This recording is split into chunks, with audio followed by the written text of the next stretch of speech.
podcast. What I'm going to show you is I'm going to show you the 3 simple hacks to conversion. The way I learned these things, if you recall, there was a huge fire up here. We got evacuated from our home. My checking account went basically to zero. I actually had to get help from my church to step in because I didn't have enough money to pay my mortgage. Anyway, so the first year after that, I finally made 95 grand. The second year made 350,000. And these guys right here are some of the big secrets I discovered along the way that made an enormous difference in my success. And so, are you interested in it? I will show you what I have done so that you can figure it out. Would you like to know this? I learned this the hard way, and now that I finally get it, it's made an enormous difference. First one is called the pullback. Like what I would do is I would go out and I would go, you get like, I call it commission breath. You're like, you need this, you need this, you need this, you need this to the customer, and the customer's like, whoa, wait a minute. Like, I don't even know if it's good for me. So instead of them being able to engage with you in a rational manner, they're too busy playing this record in their heads like, whoa, pushy sales guy, get away, get away, get away, get away, right? And when they do that, your chances of making a sale go to like 0. So what you gotta do is introduce this pullback, which is, hey, look, I can show you the numbers. And then you can see if it benefits you. And if it benefits you, then you could do it. And if it doesn't, then I wouldn't do it. But what it is you gotta figure out how to pull the pressure off of them to even be able to sit down and provide your presentation. And as soon as I discovered that, and as soon as I started allowing my customers to have, so to speak, oxygen, to be able to say, oh, well, if it's not good for me, then I don't have to do it. So now I could be open to the idea of what you're presenting. And as soon as I did that, voila, all of a sudden people were willing to talk with me more. And so, huge secret. Just learn that. Okay, secret number 2, value stacking. I learned this from Russell Brunson. It seems like it's intuitive, but here's the question the customers got. When you're sitting down, they're like, okay, here's my money. Here's the thing I'm gonna buy. Does the thing have more value or less value than what I'm gonna exchange for it? And if the money's more valuable than what they're gonna get, they're gonna say no, no, no, no. And so what you gotta do is you gotta come in here and figure out how to increase the value. Whether it's value or perceived value or whatever it is, somehow you've got to figure out how to increase the perceived value. Let me give you an example. This is probably one of the best analogies I saw that Russell Brunson did. So take this iPhone right here, for example. If you're sitting here in the audience and I said, how many of you are willing to pay me $10,000 for my iPhone? It'd be like crickets, right? Like nobody would raise their hand. Like 10 G's, I could go buy that for $1,000 and be done. In fact, this is an iPhone X. Therefore, I only have to pay $600, something like that, right? That's what's going on in their head. But then Russell said, well, you know that I've made $100 million. And all of the very best trainings, my mentors, my gurus, the people that taught me, trained me, all of the programs that helped me get to where I'm at, all of that training is right here on this iPhone. I've downloaded all of the audio files and all of the PDFs and stuff, and it's right here on this phone. To boot, since I'm well connected, I actually have Tony Robbins' personal number in my phone. And then he starts listing individuals, Grant Cardone, he started listing all of these guys. He's like, I got their numbers in my phone, and they will pick it up if it gets called from my phone. He's like, that's what I got in my phone. Now, how many of you are willing to give me $10,000 for this phone now? And all of a sudden hands went up, right? Because he changed the value. It's still an iPhone, but the value in the customer's mind changed. And as soon as you figured out how to do that, it changed everything. And so like one of the things that Russell said is he says, just make a habit of it. He says he'd go to scouts or whatever. He would make an offer to like kids, like, would you be willing to trade me your basketball for this? Like, no. And okay, this and this, no. This. And he would do it until somebody's like, yeah, I would do that. And he's like, boom, now I know where your tipping point is, where the value became greater than the value of your basketball or whatever it is. And he says, just practice it, figure it out. And that's one of the things that I discovered I started vetting out of my presentation process, was helping customers to be able to understand the value of what I was offering.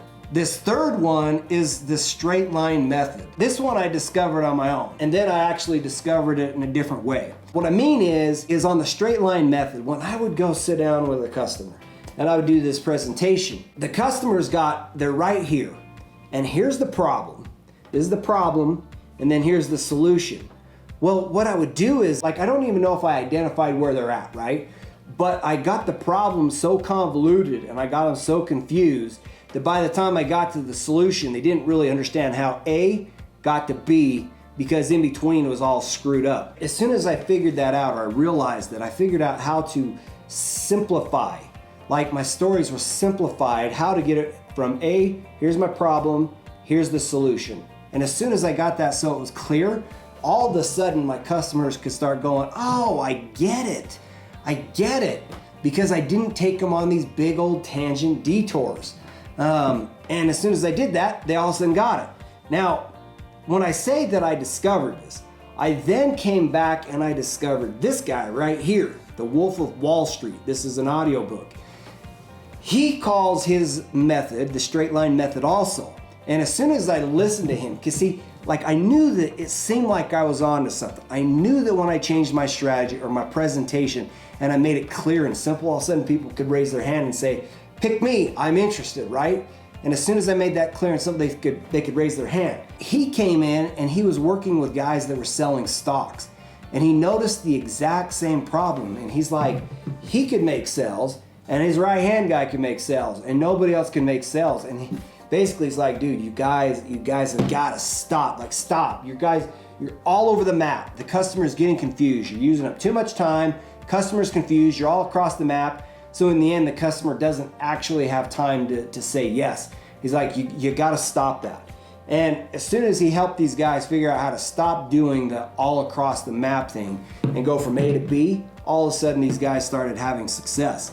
And so, like that straight line method, it felt good to finally find like the solution or whatever it is that validated the thing that I discovered along my journey of trying not to get your customer confused. When I say that, I make it sound simple. Here's the kind of way I see it. I guess when they did a Thomas Flesh test, Thomas Kit, I can't remember the name, whatever it is. What they do is when the presidential debates take place, they see who talked, like at what level people talk at. And what happens is you got these guys that are like talking at high school or college level, but the problem is nobody understands it. And because nobody understands it, they can't actually say, yes, I agree with what you're saying. Let me go in that direction. What they talk to them at is at a 4th grade level. Or in other words, they make it very simple. It's like coloring. Color within the lines or just follow point A to point B, and at the end of it, you're gonna have a picture, right? That's how they figured out how to simplify it. Because if any time a candidate started talking too intelligently, they lost them. And they figured out how to keep it simple. That is another example of exactly what I discovered with the straight line method, which is exactly what he's talking about. These guys right here are nuggets. These are like things that I learned by getting a coach or a mentor. I don't know if you've ever heard of Funnel Hacking Live. So it's an event coming up where it teaches people about how to build funnels. It's like websites, but it's websites with sequences in it so that people follow a website sequence or a funnel is what they call it. I signed up for that. It's $1,000, so it's another training I'm going to. Before that, there's a virtual hackathon. It's a 3-day event to be able to sit down and do training on it. And then there's another one I signed up for. It's called AdWorlds. So collectively, between these 3 programs I signed up, I basically booked myself out for 2 weeks of nothing but spending time sharpening the axe, learning how to get better and better and better. So that like as I go on this transformation, that I can start being able to hit higher plateaus. I can start getting out of, you could say breaking out of the orbit, right? But it's a breakthrough. It's figuring out how do you get to the next breakthrough? How do you get to the next breakthrough? How do you get to the next breakthrough? And I could spend decades trying to figure this out. But if you do what Tony Robbins says, he says, compress decades down to days. It could take a guy 40 years to master how to do this thing, but you could come back and just say, how did you do that? And he could literally give you the secret recipe to build his perfect cake without 10,000 trials. And next thing you know, you are a master of baking cake. Anyway, you can go to AskSolarMike.com. You can go there and learn more about solar. Like when I sit down with people, it's about 98% of people when I sit down with them are like, yes, I want solar. Because I make it so that you understand it. I bring clarity so that you can actually make a decision that's actually beneficial and helps us. But if somebody can't help you understand it, you don't get the value of it. Therefore, you don't get the ability to appreciate or to take advantage of what you've got. And so you can go to AskSolarMike.com. I can show you about solar. You can subscribe to my Rags to Riches Transformation podcast. It's on iTunes. You can just find me, Rags to Riches Transformation. Anyway, this is episode 42. Now I will talk to you later.